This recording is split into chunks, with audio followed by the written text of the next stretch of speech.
Well, good evening, everyone. Welcome to tonight's event at the Security and Strategy Program here at the SMU Tower Center. For those of you who are coming to SMU for the first time, a special welcome to you. We host many events. We host on the order of 40 to 50 events a year, including many on national security and strategy. And one of the things that we love to do is we always like to pair a scholar with a practitioner, be it a military.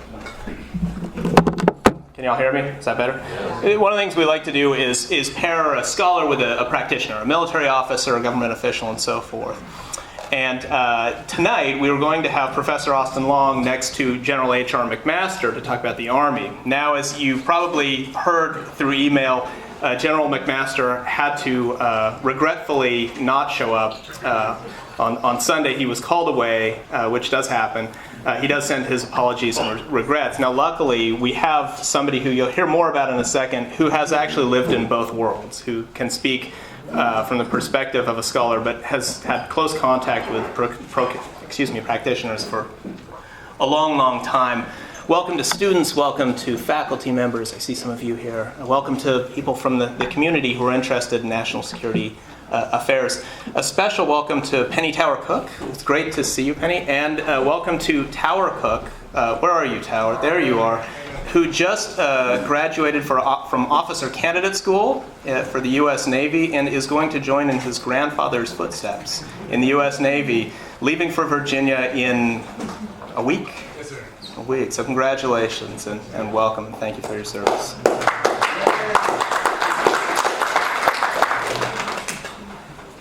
Our speaker tonight is Professor Austin Long, who comes to us from Columbia University, where he is assistant professor in the School of International and Public Affairs.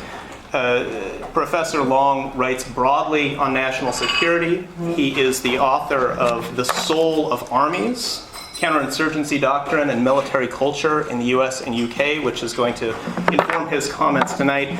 But he also writes widely on nuclear weapons, on deterrence, on intelligence matters. He's been working very closely on issues regarding Ukraine and Syria, so you might want to cast the net widely when it comes to Q&A. We can have a really broad discussion of not just the history of the Army, but the future of America's conflicts. Beyond the breadth of his research, I should say that in addition to working at Columbia and teaching there, he's also spent a lot of time in Afghanistan and in Iraq, working as an advisor to U.S. and coalition forces and as an analyst for the RAND Corporation. His topic tonight is the history and the evolution of the U.S. Army, as I say, based on his recently published book, The Soul of Armies.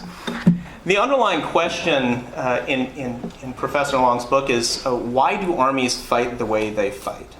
How do they understand what is appropriate in combat, and how do they measure what is effective in combat? How do they see war? How do they understand the role of an army, and how does that influence their performance on the battlefield? These questions have taken special importance in the last decade. 10 years ago, at this time, there was a big debate in Washington about what to do in the Iraq War. In 2006, at this time, the war had spiraled into a catastrophe. Iraq was plunged into civil war, pitting many parties against one another, and the violence was increasingly horrific and destructive. Within the Army and within national security circles in Washington, a big, vigorous debate arose about what to do about it. And out of that debate came the surge, which you might remember. The surge was the decision to send 5 combat brigades to Iraq, and we were told to change Army doctrine, to change how the U.S. was going to fight the war in Iraq, to move from a firepower-intensive conventional conflict to what looked like a classical counterinsurgency war, where the effort would be less to defeat the enemy and would be more to protect the population, win hearts and minds, and ensure that the government was perceived as legitimate. Austin's book demolishes that story that we're all familiar with in important ways, and in ways which resonate with current ongoing debates about the future of the Army. Right? Tonight, I hope that we will raise questions about what the future of the Army is, given changing circumstances yet again, and have a broad discussion about the future of ground warfare and the Army's place into it. But before we can do that, we have to talk about the past. How did the Army get here? What was its historical evolution? And what does that say about where it is going forward? So with that, I will turn it over to Professor Long.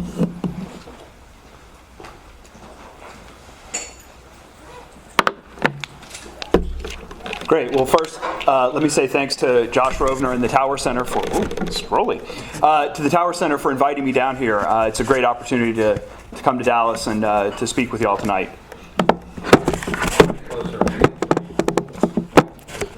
Is that any better? How about that? All right. I got to get right up on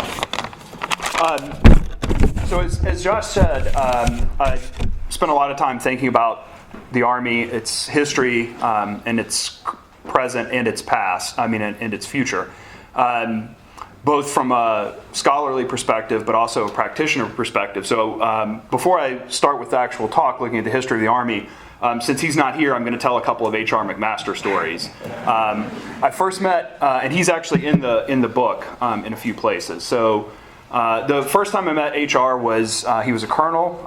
He was commanding the 3rd Armored Cavalry Regiment at Fort Carson, Colorado. He was preparing to take his regiment into Iraq for the first time as commander. The unit had been there before.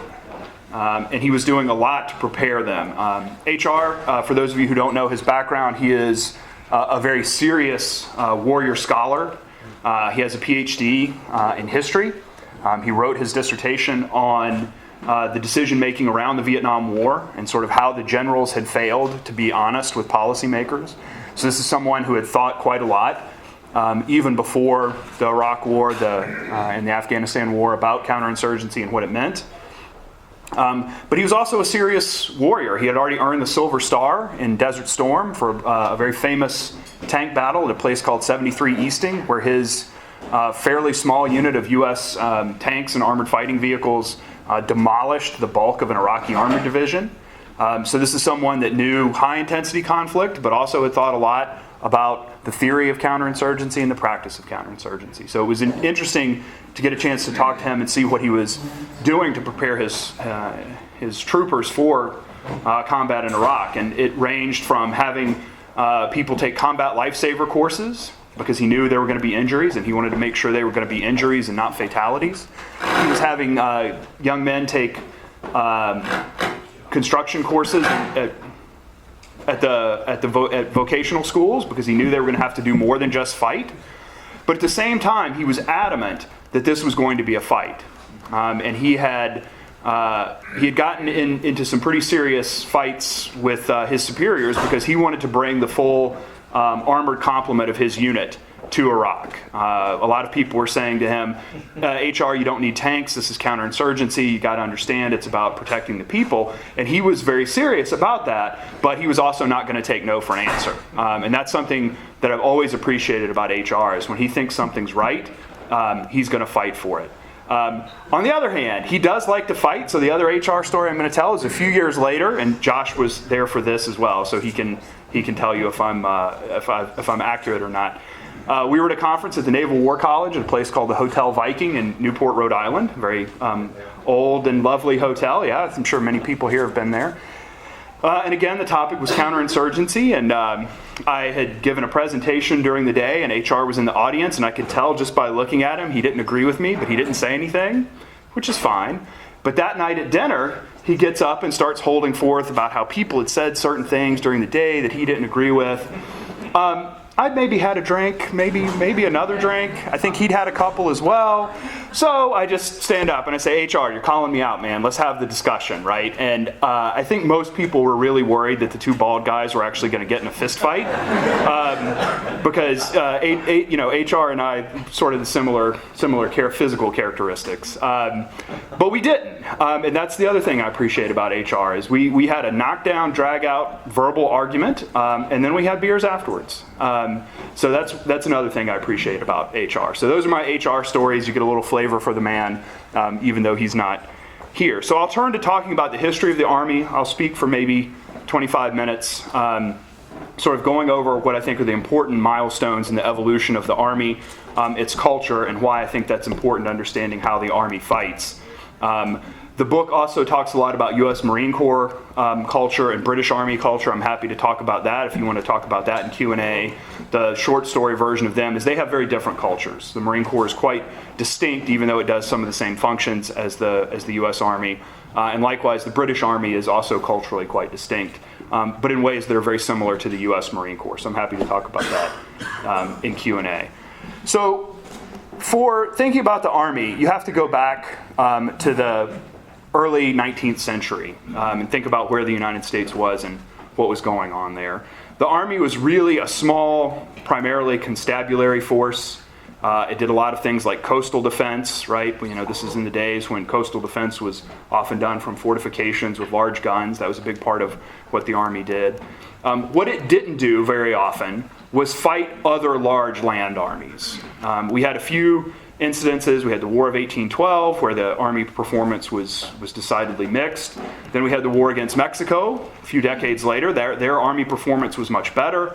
But at the same time, these were all relatively small wars.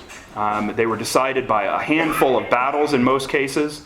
Really only two sort of significant battles in the Mexican War.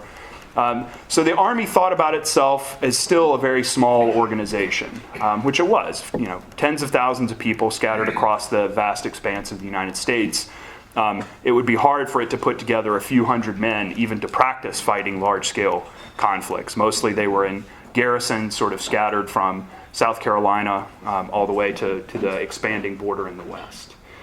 So it was this Army that then had what I call a foundational moment, a sort of transformative experience that set the tone for the organization, I argue, for the rest of its existence. And that experience was the U.S. Civil War. The Army that enters the Civil War bears almost no resemblance to the Army that leaves the Civil War, and it leaves profound marks on the Army. So this is what I'm going to talk about for the next few minutes. So if the Army was this sort of small force focused on a few key battles, that's what it took into the war in 1861. And on both sides, because you remember the U.S. Army as it was before the war fundamentally just splits in half. And so you have people that are educated in the same tradition, have had very similar experiences on both sides. What they had not reckoned on was what would eventually come to be known as mass mobilization industrial warfare. The United States is an industrializing country. It's a country with a growing population that it's able to then recruit into the Army, arm in a very significant way, and then feed and transport in numbers that had before 1861 been unthinkable. So you have the initial battles outside Washington at Manassas or Bull Run, depending on which side of the Mason-Dixon line you come from. And those battles initially were thought by both sides to be fairly dispositive. There was a belief that there were going to be a few battles, maybe a few battles either to the south or the north of Manassas, and then that would be the war. And of course, that's not what happened. Each battle was inconclusive in the sense that there was a winner and loser, but neither army collapsed. Each army continued to be strong enough to continue fighting, and there was a real grappling with how to then confront this new mode of warfare. There was also a question about what it meant to be an officer. To be an officer, even a very senior officer in the pre-Civil War Army, meant leading from the front. So in the early battles, you would have things like general officers. General McClellan, the commander of the Army of the Potomac, was infamous for this. General officers, the commander of the entire army, would be out sighting individual artillery pieces. You had Confederate generals that would be doing the reconnaissance for their forces. In other words, they would be out scouting ahead of their force, even though they were the commander of thousands or tens of thousands of men. This was fundamentally not going to work for this new mode of warfare. You put general officers at risk. If they were killed, then, as happened with Confederate General Jubal Early, the Army itself starts to lose traction in combat. So there had to be a rethinking of what it meant to be an officer. There had to be a rethinking of how you were to fight war. There also had to be a rethinking of what were the legitimate targets of war. Early on, it's easy to forget, but early on, even in the North, there was a real feeling that these were fellow citizens in the South, even if they were in rebellion, and that therefore we had to respect certain elements of due process. So we were not going to target people's livelihoods, even though there was an element of contentiousness to the question of slavery in the Civil War in this early period. There was no thought of sort of immediate ending of slavery, of expropriation, certainly not of burning farms and destroying households. All of these things were sort of off the table. So what happens? The war progresses. 1861 turns into 1862, and there continues to be stalemate. Abraham Lincoln in the North becomes extremely frustrated with his generals as they're not able to make any progress that looks remotely decisive. He begins to replace some of those generals. But in the East, things still look pretty bad. To the West, though, and people forget there's a whole civil war that's fought in the wide expanses of the West, there started to be a new mode of warfare. And the pioneers of this were Ulysses Grant and William Tecumseh Sherman. They began to think very hard about what had to be done to win this war. And there were a few components to the formula they came up with. And each of them contributed sort of different elements. Grant, it turns out, was actually a terrible student at West Point. He was sort of bottom of his class. He was not a great tactician. What he was really good at and what he would bequeath to the Army was the importance of logistics and the importance of staff work. So it's, in the modern Army, you have staff officers for almost everything at every level, battalion and above, so even relatively small units.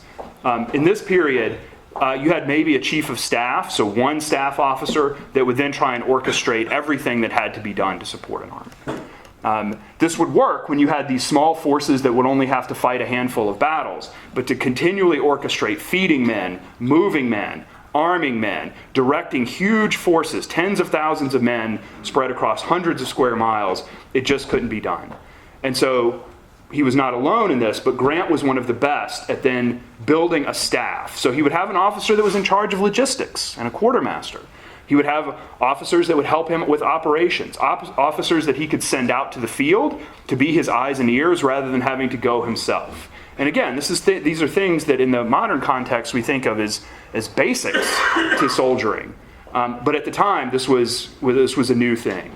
So Grant really starts to build that part of the Army, that the officer corps is not really focused so much on leading from the front, though that's continues to be a part of the culture, but is really about managing these large expanses of men and material that have been mobilized, right? So that the focus becomes on ever larger units rather than leading from the front, because that's just what's required.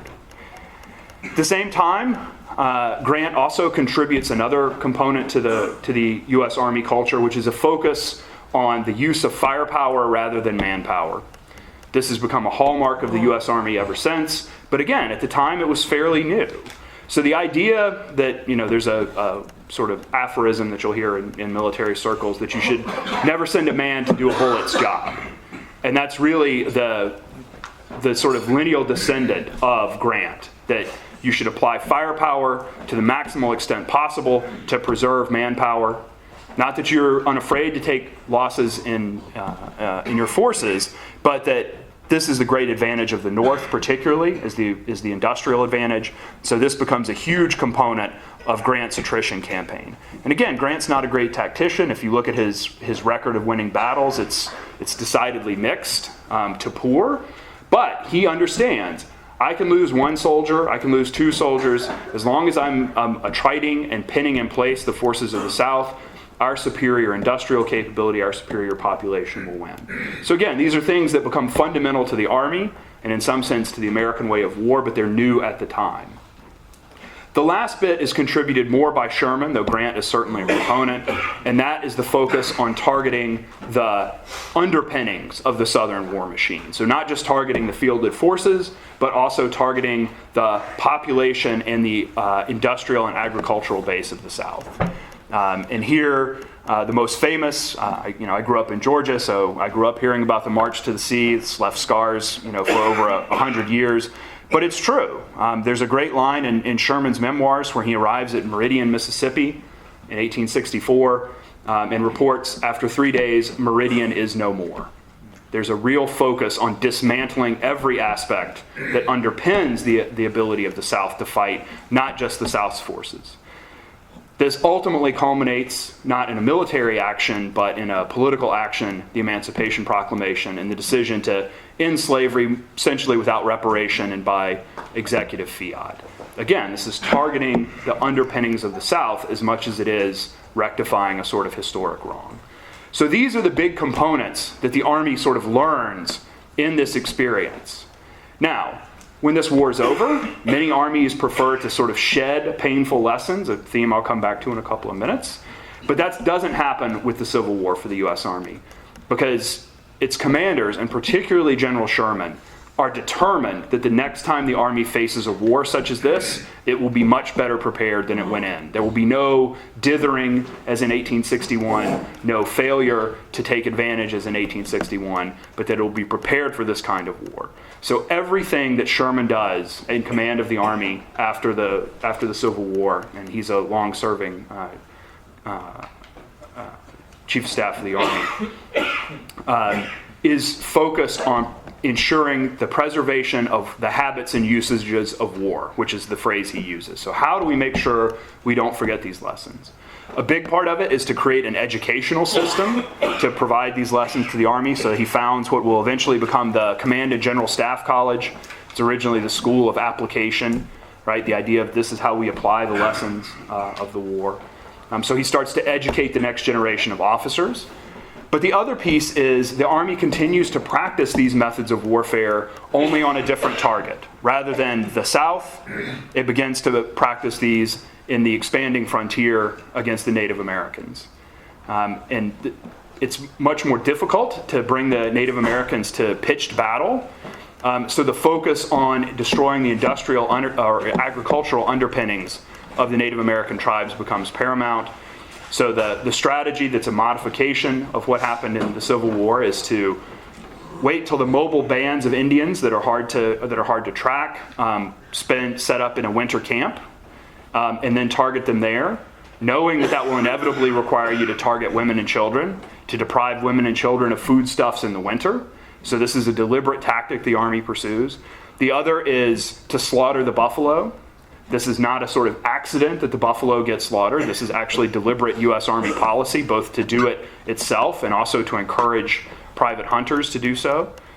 Because they understand, as long as the buffalo roam, the Native Americans will be able to roam. So we have to cut this out from under them. This strategy proves remarkably effective at bringing to a close war with the Native Americans, whatever you may think of it.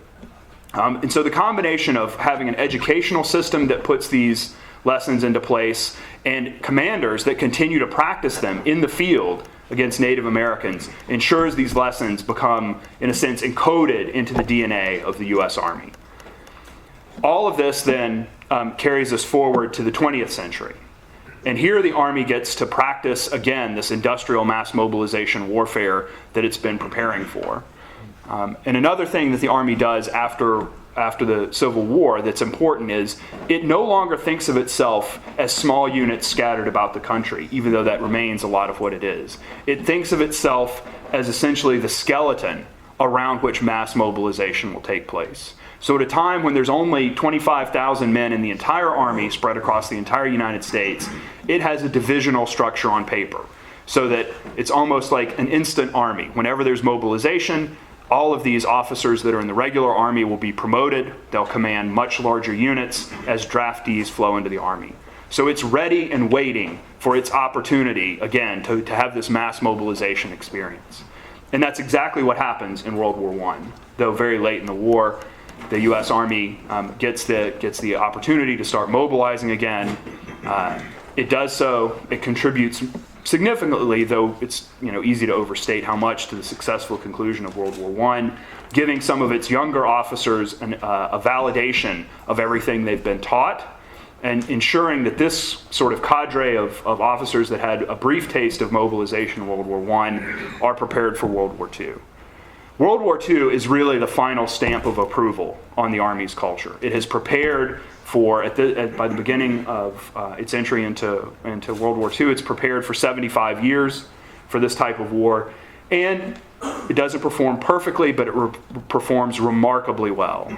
The U.S. Army, in just a few short years, mobilizes millions of men, arms them with tanks, trucks, jeeps, rifles, the entire panoply of modern warfare, and it does so with remarkable speed and reasonable efficiency for such a massive undertaking. So the Army believes we've cracked it. We understand the underpinnings of modern war, and we will always be ready for it. That's certainly true to an extent, but the next big war the Army fights, Korea, starts to have sort of initial seeds of doubt because it doesn't look exactly like World War II. It's a limited war. It looks, in terms of how it's fought, a little bit like World War II, but it does raise this question in the nuclear era with the possibility of massive devastation, with the possibility of fighting a limited war in Korea with the specter of another large war in Europe hanging over it. How does the Army think about war? However challenging this proves, the next big war the Army fights will be far more challenging, and that's the war in Vietnam. The war in Vietnam is exactly the sort of war the U.S. Army is not prepared to fight, culturally. It's a mass mobilization army that then has to fight what is fundamentally a political campaign in South Vietnam, or perhaps a colonial enterprise. So rather than merely having to take over territory and defeat a fielded force, it has to do things like ensure that the South Vietnamese government actually works, something that the Army has not really prepared for, nor should it be expected to. It has to do so with draftees rather than long service professional soldiers as some other armies are able to exploit. And so these draftees then cycle through Vietnam. I know we have at least one in the room. I'm sure we have more than one. They have a sort of inconclusive experience for a year, and then if the fortunate ones are able to return home. So rather than fighting a multi-year war, the U.S. Army fundamentally fights a series of one-year wars as officers and particularly enlisted men cycle through. So the Army has a really hard time in Vietnam. It decides to focus on the things it's comfortable with, the things it knows, which are primarily the large units of the North Vietnamese Army, which lurk across the border and sometimes infiltrate across. This looks like the kind of war the Army knows how to fight. It looks a bit like Korea, not exactly like World War II, but nonetheless, the enemy has artillery. In some cases, they even have body armor and flamethrowers. This we know how to fight. So this is what the U.S. Army focuses on. At the same time, it follows Grant's dictum that you should never send a man to do a bullet's job. It expends firepower on a lavish scale in South Vietnam. If we want to talk about this scale in Q&A, I'm happy to, but it's literally millions of tons of high explosive. This has devastating consequences for the Vietnamese countryside and the Vietnamese people, but it does keep U.S. Army casualties relatively low. So the Army continues to focus on large units of the adversary. It continues to expend artillery in pretty significant ways. And it still believes that the best way to bring these campaigns to a conclusion is to target the underpinnings of the adversary. And so we have things like Agent Orange, which are to remove cover, but also in some cases to defoliate an area to prevent the enemy from using for agriculture as well.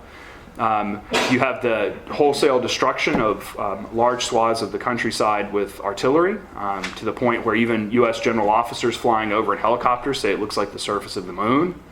And the point is not to beat the Army up, which is actually what I thought I was going to do when I wrote this book, but it's just to point out that you can't expect an organization that has this fundamental experience about what war is, that shapes it for decades, to change on a dime in a war as complicated as Vietnam.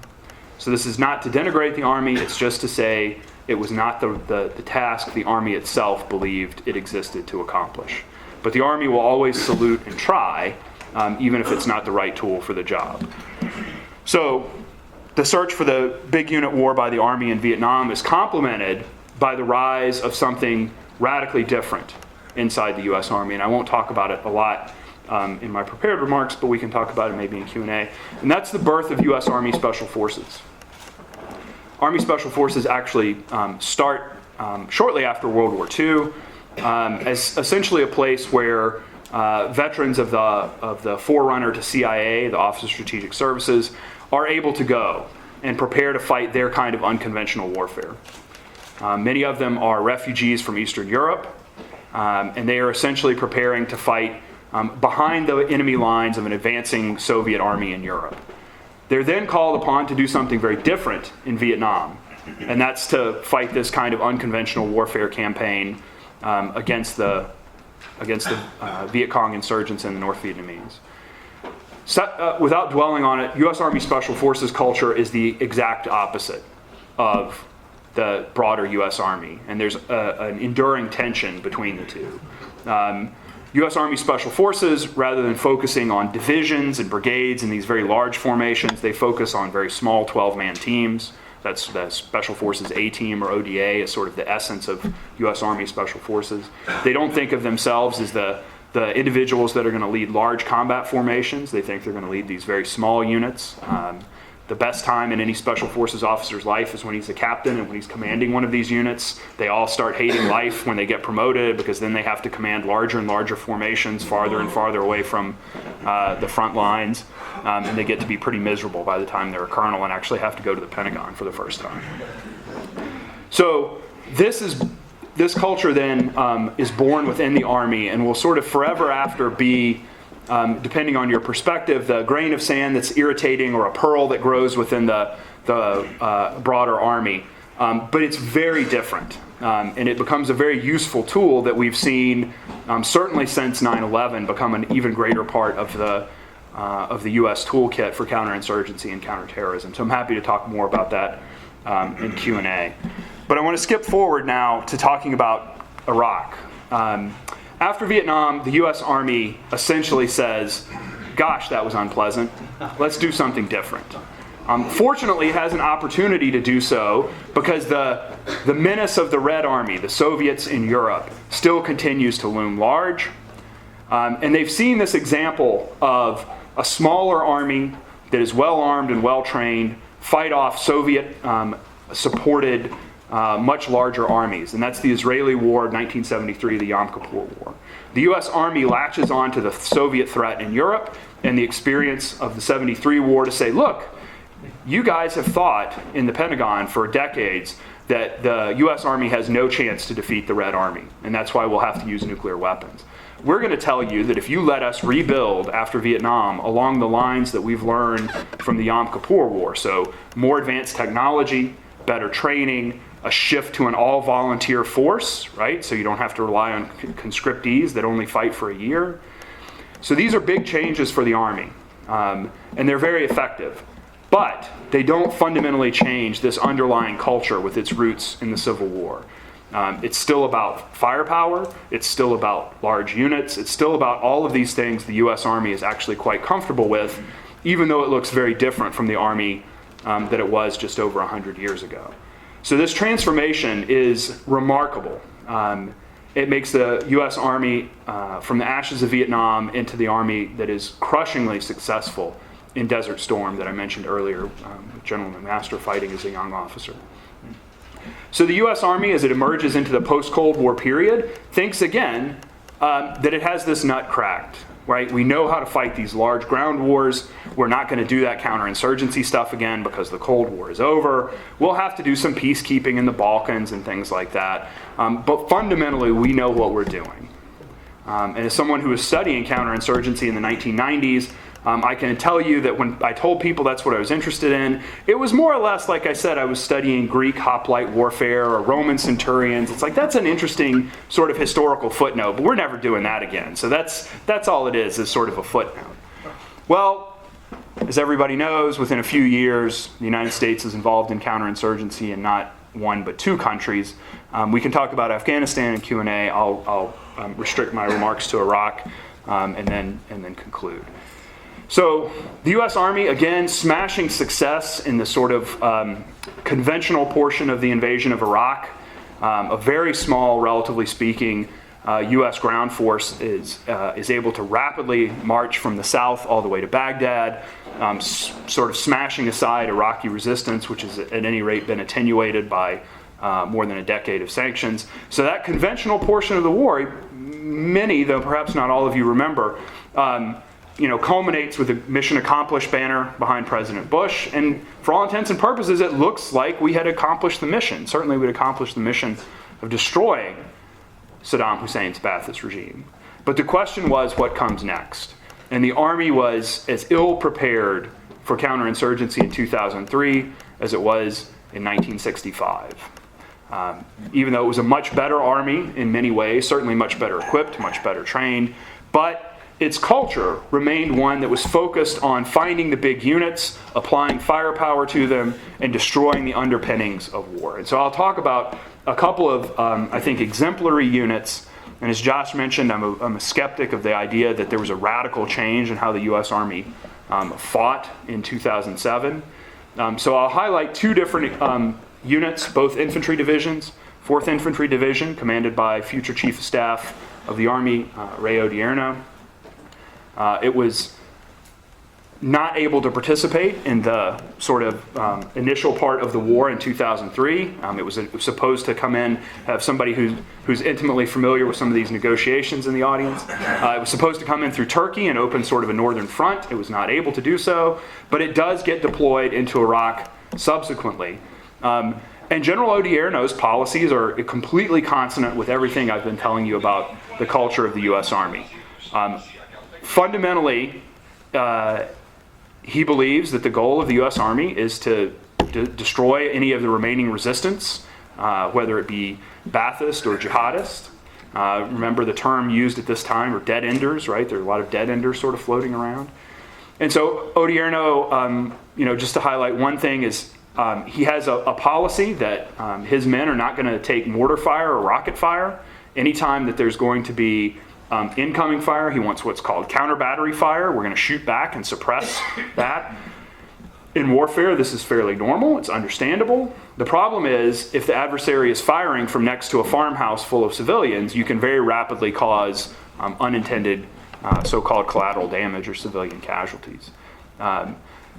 This is what happens in 2004. There's an argument that the Army then goes through a learning experience that culminates, as Josh mentioned, in a release of a new counterinsurgency doctrine in 2006, and then it begins to fight differently in 2007. So maybe the Army was dumb in the beginning, but it learned. I think the reality is actually much more mixed, and in fact indicates there's quite a lot of continuity. So I'll talk for just a second about 3rd Infantry Division, which during the surge that Josh talked about is deployed south of Baghdad. Task Force Marne, as it's known at the time. Its commanding officer has more or less the exact same policy as Odierno when it comes to counter battery fire. And this is according to his official historian. This isn't, some left-wing journalist that's trying to hurt the Army. This is in the official history of the unit. Every time there's incoming fire, I want outgoing, return fire. There's an enormous use of every kind of artillery and air power that the U.S. military can bring to bear. There's a huge series of clearing operations that would not have looked out of place in the Vietnam War that take place south of Baghdad. And so 3rd ID's war in 2007, 2008 fundamentally looks like 4th ID's war in 2004. Even though there's been this notional change. And again, this is not to beat up the Army. It's to point out that organizations, as the title of my book says, they have souls, right? They have the way they do things that's intangible maybe, but equally important to how they think about war. And all the changes in the Army over the past 100+ years, my argument is the soul of the Army has remained fundamentally the same. So I'll conclude by saying, what does this mean for the future? It looked like the U.S. Army was out of Iraq and going to be out of Afghanistan, of course, a bit like The Godfather 3 with Al Pacino. They keep pulling us back in. So that's unfortunate, but the scale of the involvement in both countries is much smaller.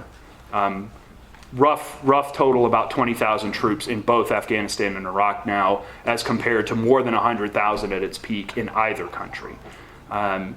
So I think the Army is increasingly, as it did after Vietnam, trying to think about, well, that was unpleasant. What do we do next? I mean, yes, the Special Forces can earn their keep by going to advise indigenous forces here, but what do we, the bigger Army, think about? And just as after Vietnam, the solution appeared in the steppes or plains of Russia and of Europe, I think you're seeing that now, to the point where it's a bit uncharitable, but I would say that if Vladimir Putin and the Russian army did not exist, the U.S. Army would have to invent them, right? It gives the Army a new thing to focus on, and not without reason, but a new thing to focus on to reorient towards the things the Army is fundamentally about. So that's sort of where I'll conclude, and maybe we can move into Q&A. But I think we're seeing a period where the U.S. Army is dropping all of the ideas that it had about what it meant to be an army after Iraq, after Afghanistan, at a time of a rising China, and is instead reorienting towards the thing that it has always been comfortable with, this sort of high-intensity, firepower-intensive war on the plains of Europe. And I'll conclude there.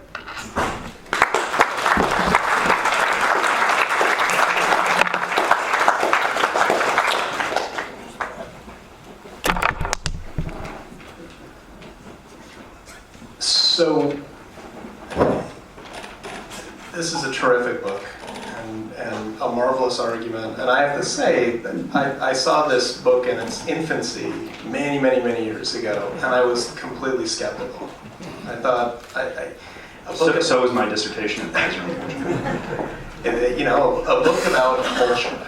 A book about culture. I'm from the school of hard-bitten military analysts. We're looking at culture. That's soft.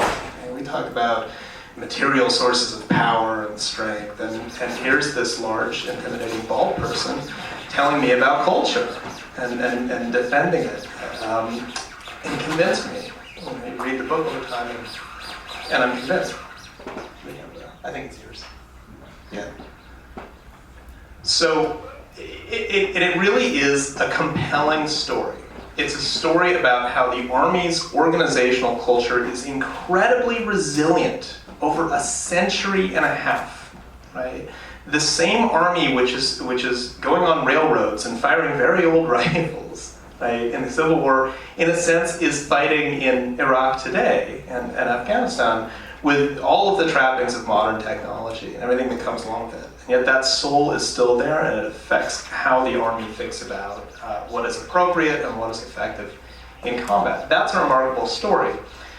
I'm going to have just a couple of brief comments before we open it up to Q&A. I'm thinking about what kind of pressures might nudge and force the Army to change its culture. And two come to mind, right? And I wonder about your thoughts about this. One has to do with grand strategy. So grand strategy, above strategy in war. Grand strategy is a nation's theory of security.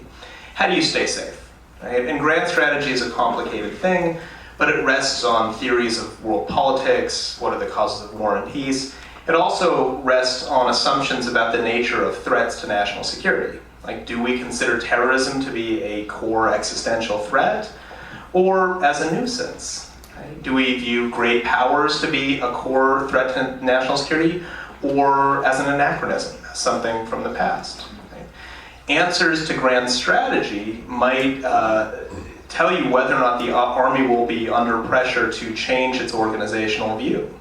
If, for instance, American grand strategy shifts away from terrorism and away from regional or civil wars and back towards Russia or another great power conflict, would that allow the Army to indulge these cultural beliefs, fight the kind of war that it really wants to fight, or plan for the kind of conflict that it's comfortable with, right, culturally?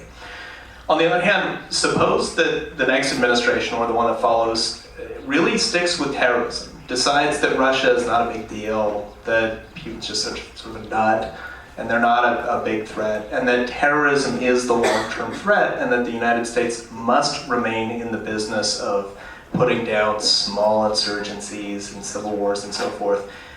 Would there ever be a point at which, under those conditions, the Army started to shift its culture? As personnel left, as new ones came in, as they were educated differently at war colleges and so forth, would that pressure the Army to change its culture? The other potential factor that could change Army culture has to do with technology and the future of ground warfare. Now, if you listen to Army leadership these days, everything is changing. Just in the last couple of weeks, General McMaster has been banging the table saying we need more money for research and development. We have not spent enough on thinking about the next thing. We've been so focused on fighting these conflicts, we're very stretched, but we need to reinvest in technologies because we're falling behind to Russia in some ways. We're not ready for the next war. General Mark Milley, has been even more forthright about this. He says the whole future of ground warfare is going to change. Right? The way that the Army has always thought about ground warfare is as Austin said, organizing large numbers of men in formation to go to theaters, to get ready, and then to march out into combat. Right? But according to General Milley, the Chief of Staff, the nature of the future battlefield has changed. Because the technologies that the United States has always enjoyed to retain its advantage, like sensors, drones, advanced communications, are now proliferating to America's adversaries. Meaning that for American soldiers who are deployed in combat, they might be sort of permanently unsafe. There might not be a safe base for them to retreat to. There might not be time or space for them to organize and to conduct large-scale maneuvers in concert with one another. But General Milley's argument is, look, the future of warfare looks nothing like the past. Small units of soldiers working together at constant risk and never having the time to get comfortable and get ensconced in any given place. Now, if the spread of technology is changing that character of war, would that force the Army to change its preference for seeing itself as a large organization which specializes in the management of large organized violence? Great questions. So I'll take the technology one first, and I'll take the technology one first. So if you look back 65 years, so the Army in the period around the Korean War, it was confronting another new technology. Apparently I'm killing all the mics. There we go. It confronted another new technology that was going to change everything, and that was nuclear weapons. So the U.S. Army goes through a period that's known as the Pentomic Army, right? So rather than have these traditional large divisions that will fight in brigades supported by the division, which is supported by corps and echelon after echelon, the Army is going to shift to exactly the sort of distributed, mobile kind of organization that the Army is now talking about in the 21st century. The idea was you could break them up into these small pieces that would not be vulnerable to single nuclear weapons, right? Nuclear weapons are very powerful, but they don't sort of, destroy thousands of square miles. So we might lose a piece here and a piece there, but if we're always moving around, we're always super mobile, we're in smaller formations, we'll do well. That lasted just a few years before the Army said, I don't like that, that's not going to work for me, and reverted back to something that looks very much like a traditional division. So I can't say that will create the kind of change in the 21st century that it failed to create in the 20th century. It might, but I think what you have to look at is how willing is the Army to break its traditional models, right? And this is a model not just of how it organizes, but how it prepares and trains and promotes officers, right? There's a very clear path that runs from platoon command to company to battalion to brigade and on and on. If that starts to change, then I think you'll see a change in the Army. But the Army will have to be serious about changing its business model in a way that it wasn't in the 1950s, and I don't think, honestly, that it is now. I could be wrong, though. On the grand strategy question, you're right. U.S. expansive interests globally always bail the U.S. Army out. But the U.S. Army, for most of the 19th century after the Civil War, didn't really have a story about how it was going to engage in another one of these wars, right? We were not going to have a mass mobilization industrial war with Canada, we didn't think. We were certainly not going to have one with Mexico. So if you look at particularly U.S. Army war plans through the sort of late 19th and early 20th century, they were sort of esoteric to get to this. It's like, the Brits are going to come and they're going to invade South America, and it's like, really? Do you think that's what's actually going to happen? Or Or are you just telling a story about what it is your preferred war fight is? So I think there's a lot of room for the Army to tell stories about how we need to be prepared for this high intensity kind of conflict, because we do seem to get back into them occasionally, and better to be prepared for them than not, because losing one of these wars could be extremely consequential. In a way, at least so far, losing these counterinsurgency campaigns has not. Again, that could change. One can imagine scenarios involving biological or other weapons of mass destructions where losing one of those campaigns is enormously consequential, but not so far. So I think it would take a real change in grand strategy. And again, if you're looking for markers of this, look to see who the Army promotes. There's been one Special Forces officer that's ever been Chief of Staff of the Army, and he had already retired and was brought out of retirement by Don Rumsfeld. That was a very unique time in our nation's history, where we had just fired the Chief of Staff of the Army, General Shinseki, for sort of saying maybe this whole Iraq thing is not such a good idea and it's going to take a lot more troops. So if that's the only time you can get the kind of officer that fights these wars in charge, then I don't see a lot of chance for change. Now, doesn't mean it's impossible. We could see, someone from that community get promoted, but one to look at would be General Votel, not a Special Forces officer, but comes from the Special Operations community. He's had 4 stars for a long time. He's commanded 2 combatant commands.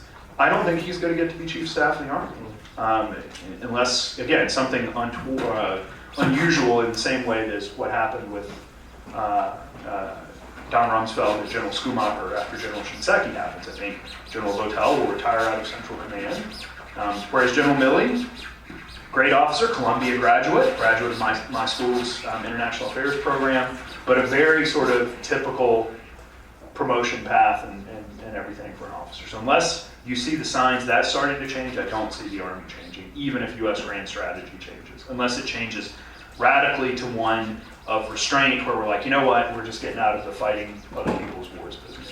Just ask one follow-up question, and then we'll throw it up to the President. I'm sure there's great questions. Is there a way in which budgetary pressures could enter this story as well, right? So it costs a lot more to train and equip and sustain a soldier today than it did in the 1970s or the 1940s. I'm just going to speak very loudly, because this thing is just not doing it. It costs a great deal to train and equip a soldier today, much more so than ever before. And there are questions about whether or not the Army can field 490 or 470 or 450,000 troops in peacetime, right? Is there going to come a time where the budget crunch just sets a top limit on the Army's vision that it is, again, the manager of a very large institution with lots and lots of troops fighting in unison with high levels of firepower, whereas the Special Forces community and sort of the drone community can say, we're here, we're cheap, and we're effective, and we've been doing this very well, right, in a way that's not politically controversial by and large, and that's sustainable. So I'm going to just project as well, because I prefer to do that than speak from the microphone anyway. I think budgetary pressure can have some impact, but if you look at the experience of General Odierno, the former commander of the 4th Infantry Division when he became Chief of Staff of the Army, friends I have on the Army staff said, every meeting about budget, it was about how do I preserve the brigades, the big units the Army likes to fight with. I will tell whatever story I need to and cut whatever else I need to save that force structure. So I think budgetary pressure can cause some change on the margins, but the Army will fight to preserve what it thinks is its core. I think the other piece is the Army also has a story, and this is why I mentioned it. Even when the Army was 25,000 men scattered across millions of square miles of the United States, it still had its vision of itself as this thing that will grow and fight. Unless that changes, I think even an Army that's down to half the size it is now will still think, yeah, but when the time comes and we have to fight, we're going to get the men we need because we're in the United States. We're a country of 330 million. Like, surely we can get 0.1% of those young men and women into uniform. So I think it will take a lot for budgetary pressure to change this self-image. Great. And now we will throw it up into the floor. There are mics going around, which hopefully do it working. But we do have questions. We'll start. So thank you for being here. One of the fights that the Army has, Josh kind of referred to, which is a fight with the Air Force and the Navy and the Marine Corps for the budget. And it strikes me that the culture you're describing, they're playing a losing game.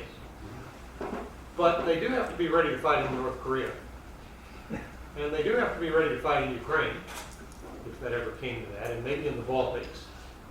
And so if you're Secretary of Defense, how do you allocate your resources in light of that compared to the Army, compared to the Navy and the Air Force and the Marine Corps? And also, could you comment on, you kind of hinted at the difference in the Marine Corps culture versus Army, because I have a good friend who retired from the Army. I was talking to him a couple of years ago, and he said, you don't want the Marine Corps to just handle all this Middle Eastern stuff. And we'll take care of Europe and Korea. And So- he hadn't thought much about the South China Sea. That's a whole other thing. But I mean, that was his view, and he was a very smart man. So I'll take your questions in reverse order, and I think I would more or less agree with your friend.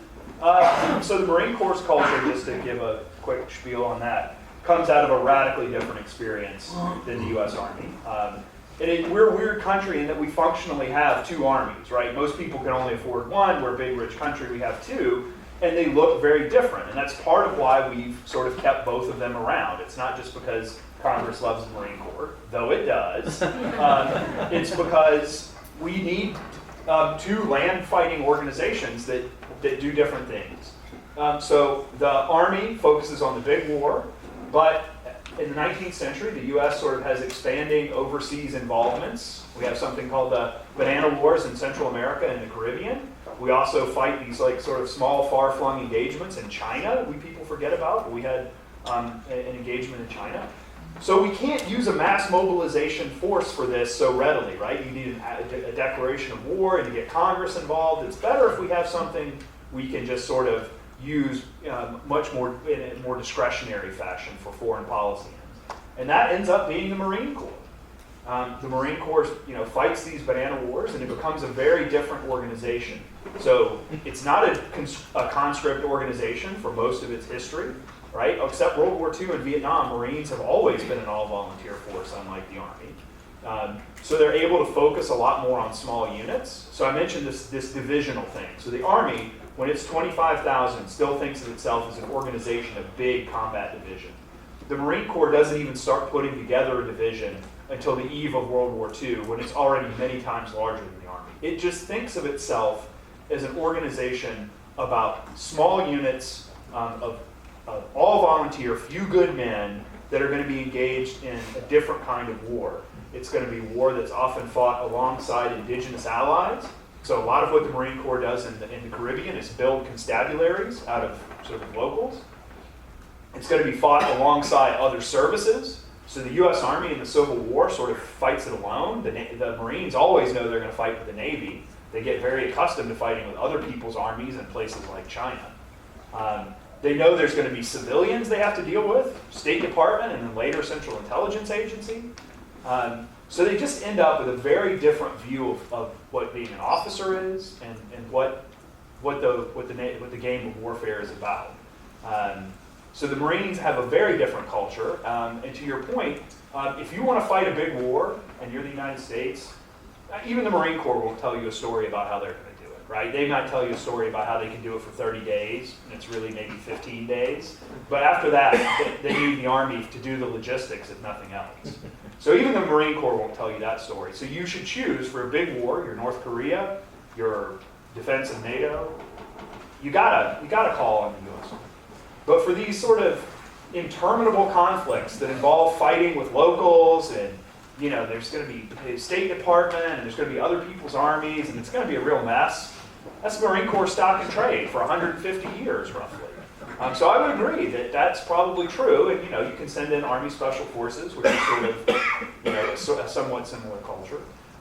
So your division of labor sounds pretty good to me. On the budgetary side, I think a lot depends, to Josh's point about grand strategy, about where you think the big threats are. And so our current Secretary of Defense has listed sort of 5 main problem sets: China, Russia, North Korea, Iran, and then this sort of nebulous 5th one of violent extremism. So you just have to decide which one of these is the big one. If you think it's China, then you underweight resourcing the Army, right? That's primarily South China Sea, East China Sea, Taiwan. No role for the Army, but a much less role than for the Navy and the Air Force. If you think the big threat is to NATO and Ukraine, it's very clear you have to resource the Army. Again, not to neglect the Air Force and Navy completely, but you would certainly put the emphasis there. If you think it's going to be continuing counter-violent extremism, I think you fund the broader U.S. Special Operations community, so not just Army Special Forces, but the other bits of the community, including those in the Air Force and the Navy with SEALs. And you fund the Marine Corps. If you think, I don't know, all 5 look important, then I think you end up with what we typically do, which is we sort of muddle through with a roughly equal division. So I think that's the answer. At SecDef, you just got to decide where you're going to put all your chips. And historically, we don't know, so we just kind of spread our chips around a lot. Fortunately, even though we're running up debt, we're still a rich country, and we've got a lot of chips. My question is related to the first question, that is Army's relationship with the other division of the military, Yep. and especially Navy and Air Force. Yep. So how has the Navy's relationship with the Navy and Air Force developed, and how is the cultural resilience of the Army, how does it matter? And then also, how will the Army's relationship with Navy and Air Force be in the future, given that, as Josh said, that you argue that the future of war will be very different from the war that has happened so far.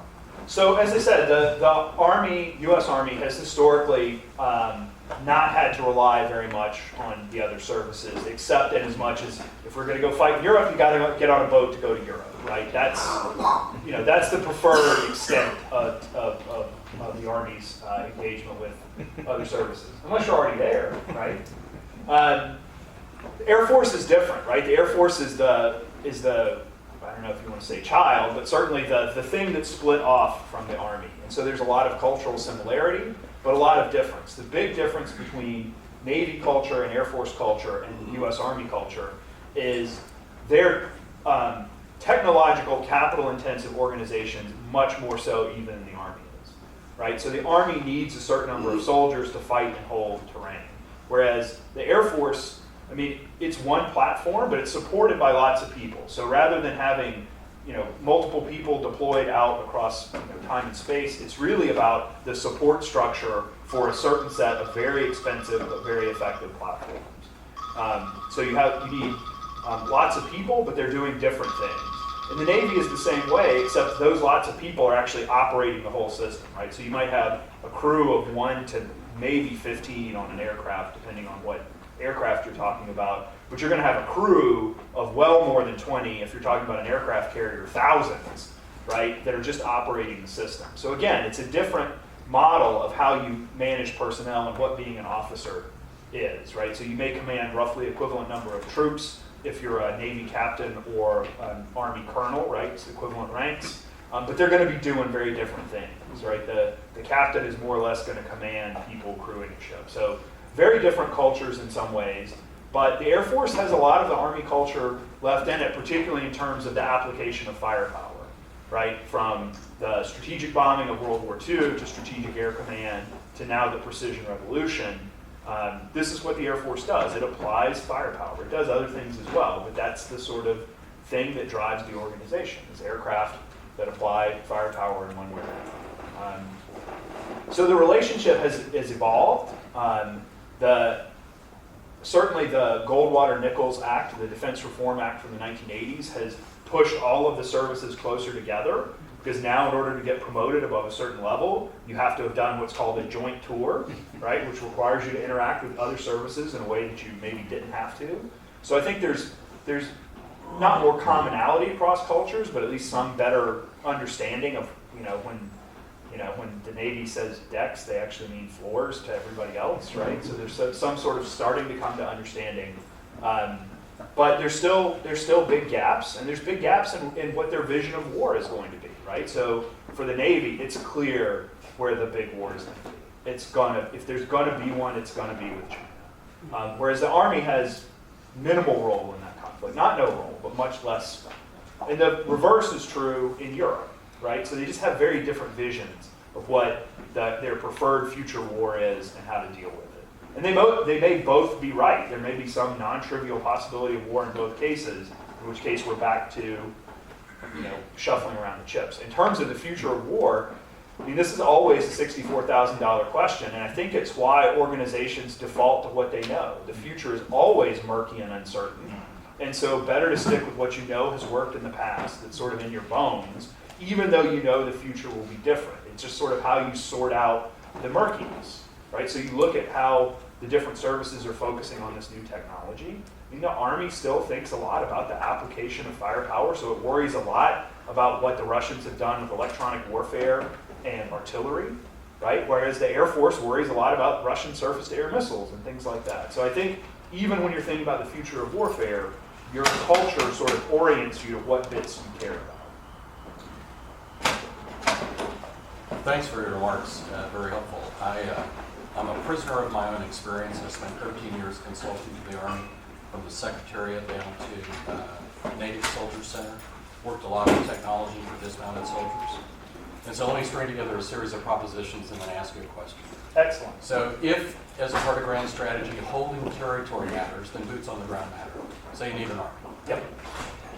The paradox, as you pointed out, is that an army is people-intensive, whereas the Navy and the Air Force are platform-intensive. So because they're capital-intensive, there's an infrastructure in the U.S. Defense Industrial Supply Base that is extremely well-funded and well-plugged into Congress. And because Congress is in the business of distributing tax dollars back to the states, then the influence of those well-structured organizations that build these platforms is pretty meaningful, right? There is no Northrop Grumman for the Army. There is no Boeing for the Army. They have pieces, but not nearly to that level.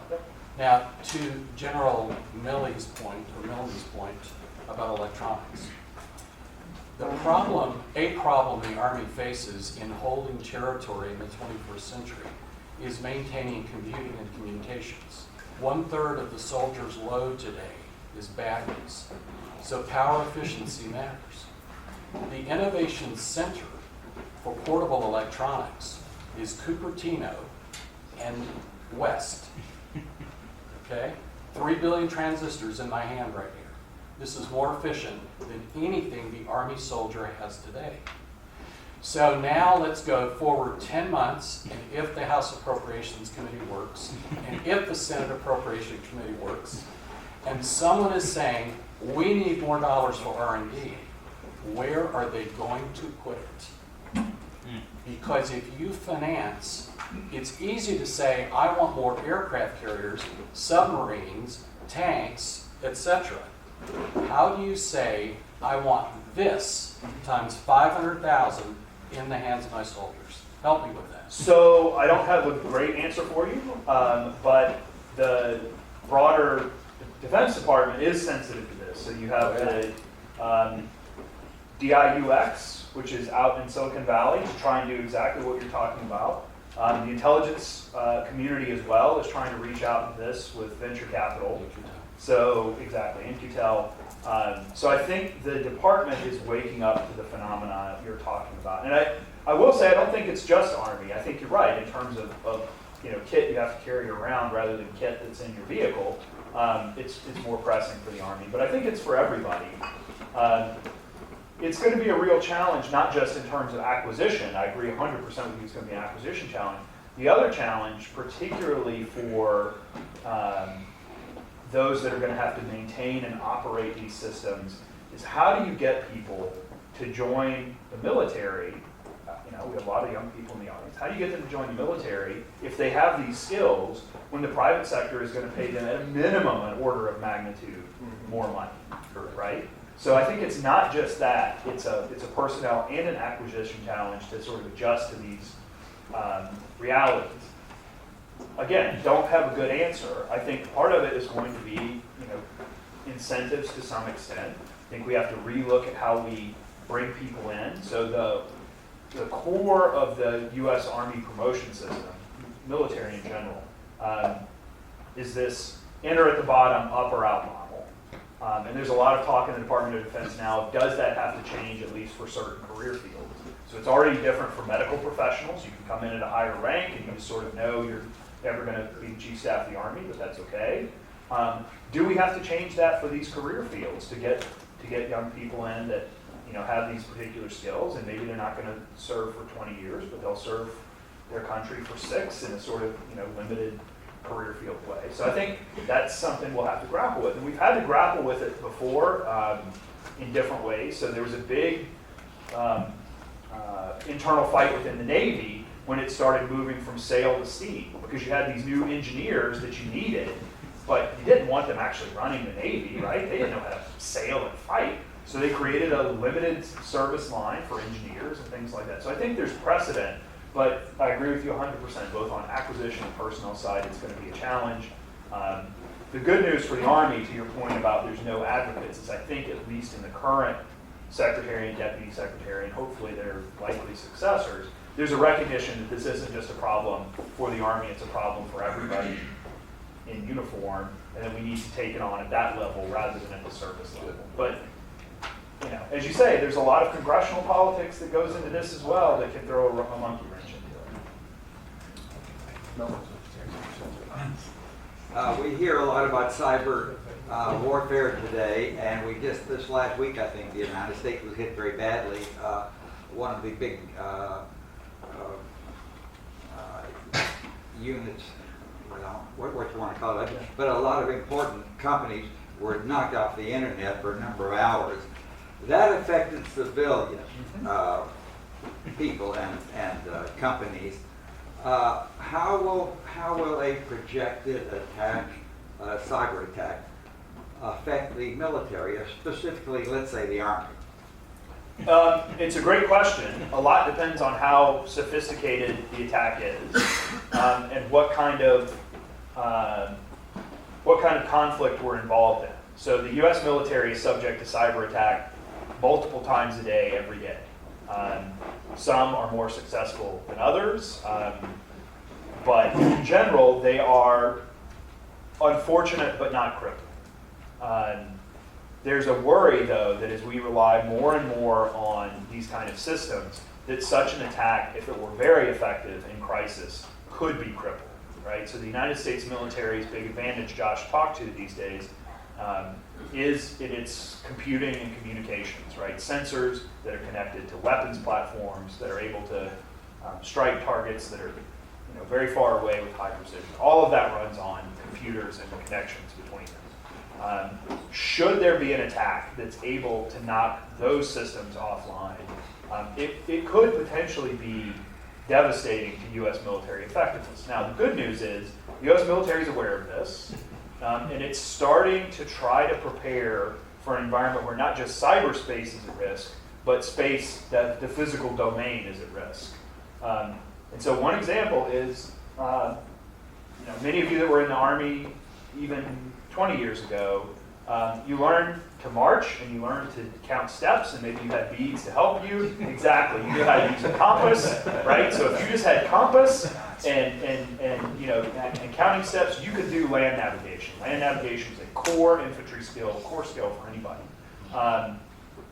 That kind of went away with GPS because it was like, why are we going to learn all these complicated counting steps deals? The GPS is going to tell me where I am. And that made a lot of sense in the 1990s. No sort of great power adversaries. We're pretty sure the space constellation was going to be okay. Computers that are behind it were going to be okay. That's no longer the case, as you point out. There's a possibility that there could be direct attacks on GPS satellites or cyber attacks that would interfere with this. So land nav is making a comeback in the ground forces, right? So if if you're certainly if you're going off to the Navy and you think you're going to be a SEAL, you're going to learn land nav, right? Same thing to some extent with the Navy, right? That we're going to learn how to fight with all of our fancy gear turned off, right? In terms of controlling our emissions. They bring in celestial back.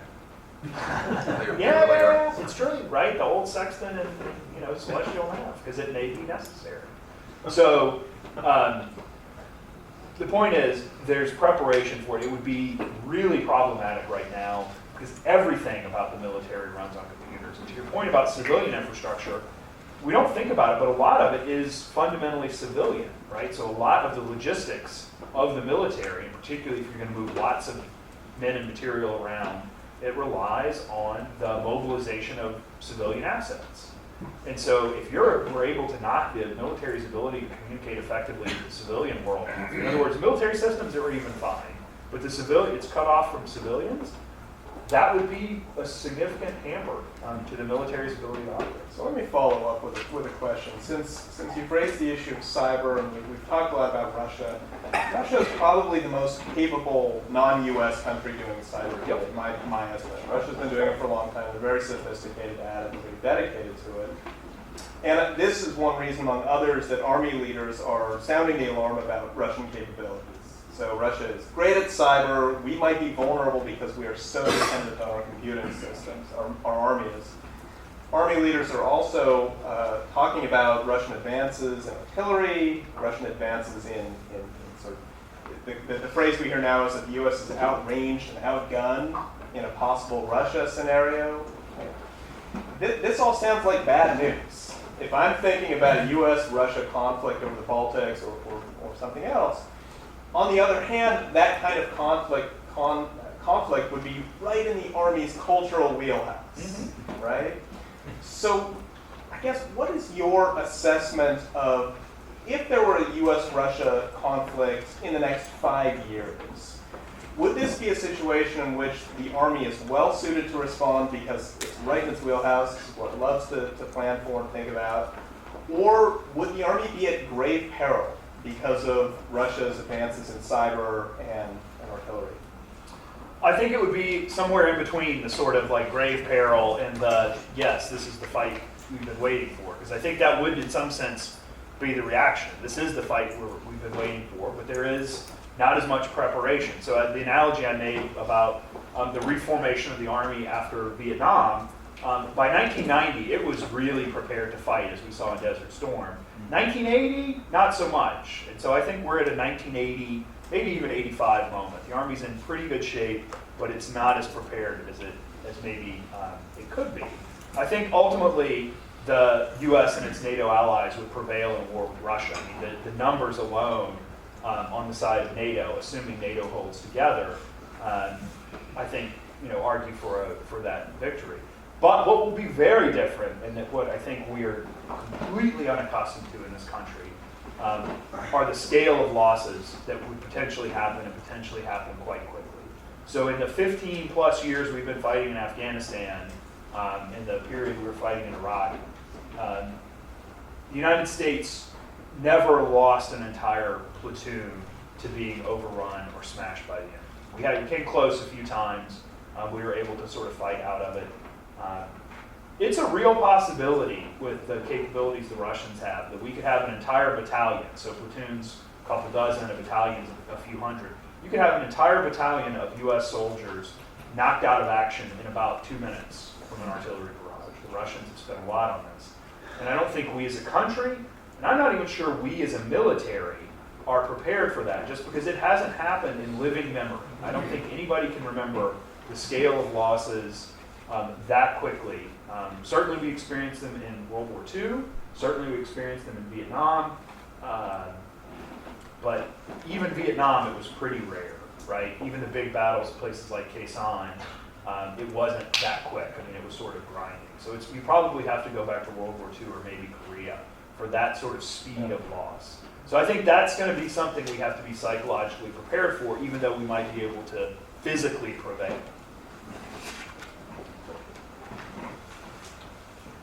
This sounds fantastical when you talk about it that way to me, because I think that what's likely to happen in the situation you just described will be a very quick reaching for the nuclear codes. And if you think that will happen, what does the Army's sort of historical case, you know, they have to, if Putin didn't exist, they'd have to invent it. But they're not going to fight the nuclear war that I have. So can you just comment on why not nuclear? And how does that affect all of this analysis? So nuclear is the shadow that hangs over all of this. So I worked in the Pentagon in 2014 and 2015 on nukes. My former boss is sitting right there, so I have to watch what I say, or else he's going to zap me probably. But his analogy was nukes are the sort of 800-pound thug that sometimes you have to sort of bring out of the closet and remind people this is where things will go. The worry is, one, we collectively as humanity, not even we in the United States, have sort of forgotten that the specter is not as fearful as it once was, just because we haven't had to think about it. Now, to your point, if the more we think about it, the more maybe we'll all back away. But the worry in the Cold War, even under the shadow of massive nuclear war, was always that war was still possible, right? That's why we decided to reform the Army to be prepared for war in Europe. And the way it could be possible, again, this is all, thank God, theoretical, right? Because we've never had a real nuclear war. We've had two used in history, and the other side didn't have it. So this is all theoretical, but the theory is that nuclear weapons, in some sense, cancel each other out, right? That you know you can destroy me, I know I can destroy you, so it makes the world safe for a conventional fight with sort of limited objectives. It may or may not be true, but that's one sort of potential view, is that both sides will be deterred from further escalation. Or if they do escalate, it won't be to sort of the massive nuclear exchange right away. It will be a small nuclear weapon used on the battlefield that will be responded to with a couple of small nuclear weapons. So that's the theory, is that nuclear weapons don't automatically entail this sort of civilization defending exchange, and that therefore you need to be prepared for these lesser conflicts. Now, the Cold War, we in the United States always believed that ultimately, if we had to, if we had to fight in Europe, we would have to use nuclear weapons. But we still wanted to make the threshold for getting there high, particularly if there's some kind of war that starts non-intentionally, I won't even say accidentally, but without either side meaning to. So in the Cold War, one of the big scenarios for this was about Germany, right? Germany's divided. There was a fear that friction between the two Germanys might ultimately bring both sides in. We didn't want that to be an immediate end to the world. The worry today, I would argue, are places like Belarus, right? So you've seen the Russian reaction to what they perceive as meddling in the Ukraine. Belarus is even more important to them. The leader of Belarus is an unhealthy old dictator. He's going to go away one day. If what happens in Belarus looks like what happened in Ukraine, the Russians will think we did it, whether we did or not. The Poles, our ally, will flip out if there are a bunch of Russian troops coming into Belarus. They may mobilize, and it may look a little bit like the guns of August before World War I, where nobody really wants to get into a war, but everybody's really nervous. And then you have something that looks like what happened with the Turks and the Russians happen, only it doesn't happen in a sort of out-of-the-way place. It happens in the heart of NATO. And then we're off to the races. And so the concern is, better to have an ugly conventional war that maybe we can then back out of, both sides can back out of before they get to the nuclear precipice, rather than it be day two, we have to go nuclear because we have no other choice. Again, this is all theoretical, so your look of skepticism is not entirely unwarranted, but this is sort of where we're at for why we think we may need an army in Europe, particularly. We do have time for a couple more questions. Thank you. Good talk. I'm curious to know about, going back to your main theme of culture, how the military culture has changed, post Iraq and Afghanistan, in terms of the elected officials using the military as a tool of nation building. or component of nation building, and how that's affected the military culture.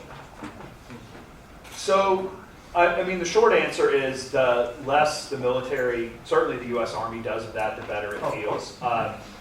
And you can already see, like during the Iraq War particularly, but also Afghanistan, there was a proliferation of sort of centers within the military that were Center for Complex Operations, the Center for Peacekeeping and Stability, and the this and the that and the other, which were an attempt to sort of grapple with this. You know, you talk about budgets, and you look where the budgets ain't going now, it's not going to those places, right? And so fundamentally, I don't think there's been a big change in certainly U.S. Army culture from these experiences, because these are not entirely new. The U.S. Army went through something like this in Vietnam, where it had similar, it had something called CORDS, right? This big civilian effort to bring civilians and military together to do nation building. After Vietnam, the Army didn't just sort of forget this, it actively burned the brain cells out that had it. There's a good book on this called Learning to Forget by an Army officer about this process of, we are absolutely not doing that again. Don't even look like you know how to do it, because they might ask you to do it, right? So I think that's where we're at now. And then, you know, I think civilians learn sort of the same lesson. So former Secretary of Defense Robert Gates basically said anybody that's thinking about getting involved in a land war in Asia needs to have their head examined. I mean, I think civilians have come to the conclusion. The difference with post-Vietnam is we have this new set of tools that Josh has alluded to that involve a larger and more robust special operations community, a larger and more robust covert action capability and intelligence community, and a set of tools of which, you know, drones are the sort of lurking front end, but it's this whole panoply of intelligence capabilities that sit behind it that allow us to do some of the same things, at least at lower cost. But it's not nation building, right? That's the crucial difference. Right. It's managing problem areas, Right. right? There's no sense that we're actually going to fix anything with this, whether it's in Pakistan or Yemen or Somalia. It's just keep the problem there. We're not going to fix it, but keep it over there. We'll see how well that works out, right? I mean, we're running the experiment right now. We've been running it for a little over a decade. We'll see if we can keep running it. So this is related to the previous question. I was wondering, so you mentioned the intellectual inertia in the Army and in the military in general. I was wondering, in this context, how do you evaluate the new counterinsurgency momentum of the second half of the 2000s and the trajectory of General David Petraeus, for example? Was he someone, in your opinion, who really believed that we could transform the way the Army, the way the American military apprehended its operations? Was it more of an attempt to rebrand, traditional counterinsurgency practices for the purpose of maybe career advancement? Or could we say that maybe if the results of the surge in Iraq and Afghanistan had been a little more positive, we would have seen more of a momentum to transform the Army's culture? So I think, I won't say that it was purely window dressing, but I think the counterinsurgency doctrine that you're referring to, that Josh referred to, is primarily old wine in new bottles for promotional purposes. And I think if you look at how Petraeus actually conducted counterinsurgency operations by and large, rather than what the manual said, it's pretty clear. So I'll give you a couple. The counterinsurgency manual says militias outside of the state are naughty. They do bad things. They threaten sort of the Weberian state. Let's not have that. When he's commander in Iraq, there's this thing called the Anbar Awakening, later the Sunni Awakening, which leads to the creation of roughly 100,000 non-governmental militia forces. So do as I say, not as I do, right? I mean, it's very clear that he does something very different. In Afghanistan, there's a line that's put forward that I think General McChrystal actually believes about courageous restraint and not using a lot of firepower and turning down the night raid machine that General McChrystal built. I was in Afghanistan when General McChrystal was in command, and I was at a Special Forces compound, not even as big as this room, and we were taking hostile fire, and we were more or less told, yeah, we're not going to let you bomb that village that the fire's coming from. You guys just got to deal with it on your own. So that was very serious. Next year I was there. General Petraeus is in command after General Crystal was unfortunately asked to resign. The night raid machine is cranked up to 11, right? Public sources say 6 raids a night. The tactical directive about courageous restraint isn't killed, but it's told to relax maybe a little bit. It's given a Xanax perhaps. And it becomes a lot easier for troops in contact to get firepower. So where I give General Petraeus full 110% credit is he understood in a way I don't know many generals in the U.S. military, and certainly the U.S. Army have understood, that counterinsurgency for the United States is fundamentally about 2 political problems, not 1. So one political problem is the politics of the state we're conducting counterinsurgency in, and the other one is the politics here at home.